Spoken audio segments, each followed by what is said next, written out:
오늘은 선교 미래 지향적 선교에 관한 고찰이라는 제목으로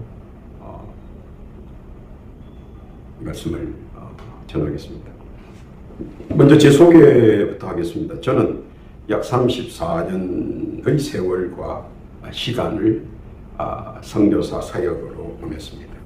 그래서 제 개인적으로 느낀 부분들을 전하는 것이므로 실제 개별 느낌과는 차이가 있을 수 있습니다.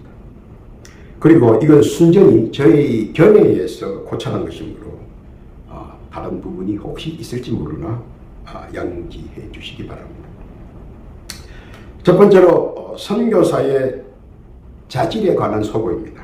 보통 사람들은 선교사의 자격을 원합니다. 그러나 자격은 외견적 보임입니다. 그래서 학력을 위주로 보는 경향이 많이 있습니다. 그러나 사실 그것이 그다지 중요한 것은 아닙니다. 왜냐하면 선교사에게 중요한 것은 자질입니다. 왜냐하면 선교는 학력으로 되는 것이 아니기 때문입니다. 그 이유는 첫째로 불타는 믿음이 있어야 되고, 둘째는 건강한 체력이 뒤를 받쳐줘야 하고, 셋째는 굳건한 인내로서 헤쳐나가야 하는 일이기 때문입니다. 선교사의 외면은 불타오르는 뜨거운 소명을 품은 믿음과 튼튼한 체력을 받쳐주는 건강함입니다. 그리고 내면은 굳센 의지와 굳센 심성의 인내가 중요하다 하는 것입니다. 한번 생각해 보십시오. 자국에서도 자국 언어인 한국어로 목회하는 것 쉽지 않습니다. 하물며 현지어 또는 외국어로 저들을 감동을 줘서 변화시킬 수가 있을까 하는 것입니다. 말은 쉽습니다. 그러나 막상 그 길을 수행해야 한다는 것은 엄청난 고난과 고통이 따라오기 때문입니다. 예를 한번 들어봅니다. 선교 5년 차에서 10년 차를 보면 처음 왔던 분이 5년이나 10년 지나면 절반 정도가 본국으로 돌아갑니다. 10년에서 20년 차가 그 남아있던 것 가운데 30%가 돌아갑니다. 나머지가 20년 이상 되면 한 20%, 또 한 30년 되면 10%, 이렇게 남아있는 수가 줄어듭니다. 물론 귀환의 사유로는 후원의 미비로 인한 돌아감도 있고, 또 건강상의 이유도 있습니다. 또 현지의 법률적인 문제도 있고, 또 정치적인 상황도 이유가 될 수 있습니다. 그런 이유 등으로 귀한 사유가 있지만, 그러나 건강한 체력과 굳건한 인내심은 계속성과 연속성을 유지하는 데 가장 큰 힘이 될 것입니다.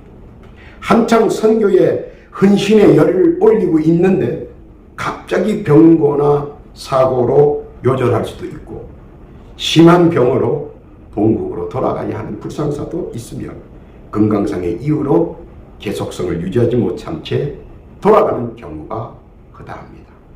제가 선교사역을 34년 이상 하면서 그것을 본 것이 허다하기 때문입니다. 그래서 선교는 헌신도 중요하지만 건강도 중요하다 하는 것입니다. 그 다음에 두 번째로는 인내도 중요한 한 축을 담당한다 하는 겁니다. 내면적 인내를 한번 봅니다. 이 선교지는 수많은 유혹들이 많습니다. 편한 길의 유혹도 있고, 요령을 피울 수 있는 길도 있으며, 건전치 못한 여러 가지 유혹들이 곳곳에 펼쳐져 있습니다. 이를 굳건한 믿음과 착오의 인내가 필요한 것입니다. 많은 사람들이 이에 무너지는 경우가 허다하기 때문입니다. 또한 외면적 인내도 필요합니다. 왜냐하면 선교라고 하는 것이 여러분 보시기에 막 이렇게 진행되는 것은 없다는 것입니다. 군뱅이처럼 성장 속도가 더딥니다. 외면과 몰인정, 그리고 거부는 상당한 심적 고통을 당할 수 있습니다. 전도하러 갔는데, 선교하러 갔는데 외면하고 거부하면 힘이 빠지는 것은 사실입니다. 또 물량 공세를 해서 사람이 모일지는 모르나 종교적 행위가 지속되면 사람들은 본래의 성질로 돌아갑니다. 그래서 사진을 찍을 때는 사람이 많습니다. 그러나 예배를 드릴 때는 사람이 적은 이유가 바로 거기에 있는 것입니다. 또 하나는 참을 수 없는 것은 시간이 갈수록 본국에서는 잊혀지는 존재가 되어 간다는 겁니다. 견딜 수 없는 고독감이 엄습합니다. 몇몇 사람들은 선교보다는 한국과의 관계성을 더 중시하는 그런 오류 아닌 오류도 일어날 수 있습니다. 또 하나는 노후 보장의 불투명성은 적잖은 걸림돌이 됩니다. 또 선교지에 있는 뒤처진 문화 충격에 자신이 못나 보입니다. 그래서 자존감을 상실할 수 있습니다. 선교지의 시간은 멈춤표인데 본국의 시간은 유수와 같이 흘러가고 더하여 빠르게 발전합니다. 예전 것과 다른 모습을 보면서 황당한 놀라운 문화 충격을 당하게 됩니다. 이것은 선교지와 본국 간의 관계, 그것을 우리가 잘 소화해내야 된다는 겁니다. 인내하면서 말입니다. 세 번째로는 어느 문화의 장벽에 관한 문제입니다. 그들과의 상담에는 고충이 많이 있습니다. 왜냐하면 생활과 문화의 차이에서 오는 언어의 이해력이 서로가 다르기 때문입니다.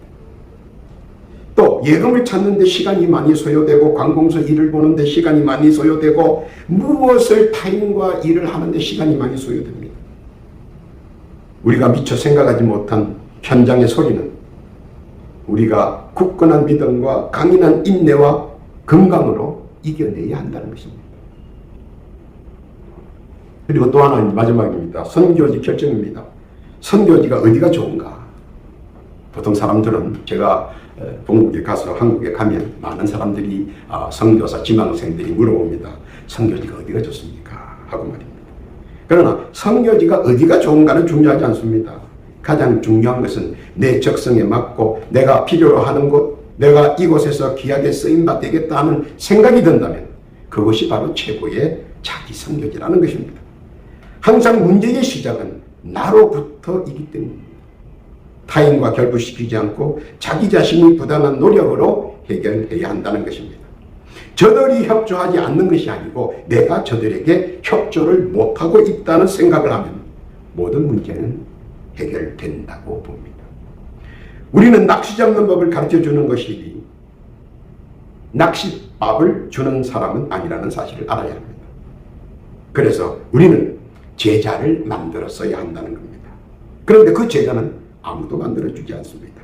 그러므로 내 처신이, 내 처사가 귀중한 출발과 진행의 열쇠가 되는지 사려 깊게 살펴보고 진행해야 된다는 것입니다. 결론입니다. 오늘 선교사의 자질에 관해서 논해봤습니다. 선교사의 자격은 외견적입니다. 그래서 자질이 중요하다는 말씀입니다. 인내도 중요한 한 축을 담당합니다. 인내를 하지 못한다면 제가 볼 때는 아예 안 나오는 것이 더 좋을지 모릅니다. 왜냐하면 나왔을 때 그 공백을 다시 회복하기가 상당히 어렵기 때문입니다. 어느 문화의 장벽에도 문제가 됩니다. 그래서 충실히 어느 장벽을 뛰어넘을 수 있는 그런 실력을 현지에 와서 꼭 갖춰야 한다는 것입니다. 그리고 나머지는 선교지 결정입니다. 선교지는 내가 결정하는 것이 아니라 나를 필요로 하는 곳에 내가 가면 되는 겁니다. 이것을 가슴에 품는다면 아마 선교사의 자질은 갖춰진 거라고 봅니다. 오늘은 여기까지 하겠습니다. 감사합니다.